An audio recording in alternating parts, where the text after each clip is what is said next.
Hi, LiYana Silver here. I want to continue on with tips for feeling better. This is number two, that feelings are made of two components, sensation and story. If we want to feel better, then we have to get better at feeling. That's what these feeling better tips are all about. So this one, I want to start with a quote by maybe a foremother of emotional understanding, Carla McLaren, who says that emotions are the language of the soul. And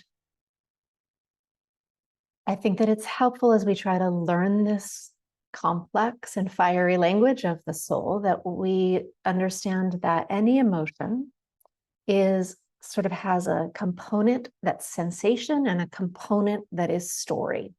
And what I mean by sensation is the feelings in your body, and the story is the message that that emotion has to share with you. So if we take anger, for example, the sensations of anger are going to be different for every person, but they might be something like expansive or contractive or hot or warm or cool or tingly or numb. Those are all sensations.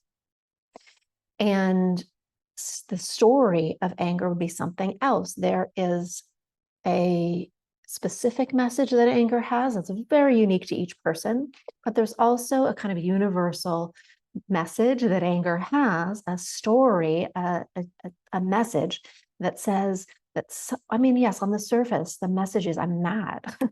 And if we go a little bit deeper, the message is that something that we value feels threatened. And that message gives us a clue, not only what feels threatened, not only to a boundary that someone else or ourselves may have crossed, but also what is so valuable that it feels like we want, some part of us wants to protect it. So if in fact it actually takes a different set of skills or even a different mindset to work with the sensation of an emotion and to work with the story of an emotion. And for example, the sensations of anger are some of the most intense.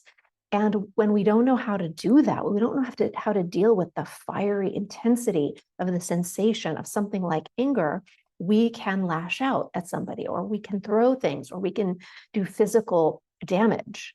And instead, we need to really learn, like, how do we process these intense sensations in our bodies without doing damage to ourselves or somebody else? So as we go, I'm going to continue to give tips and practices step by step to get better at feelings, including, yes, decoding the messages of all the emotions, especially the tough ones, the intense ones, and how to really listen to what is painful rather than run from it. And also how to work with sensations, especially so we don't feel like we have to run from feelings, but also have a way to work with their intensity. So I look forward to seeing you there.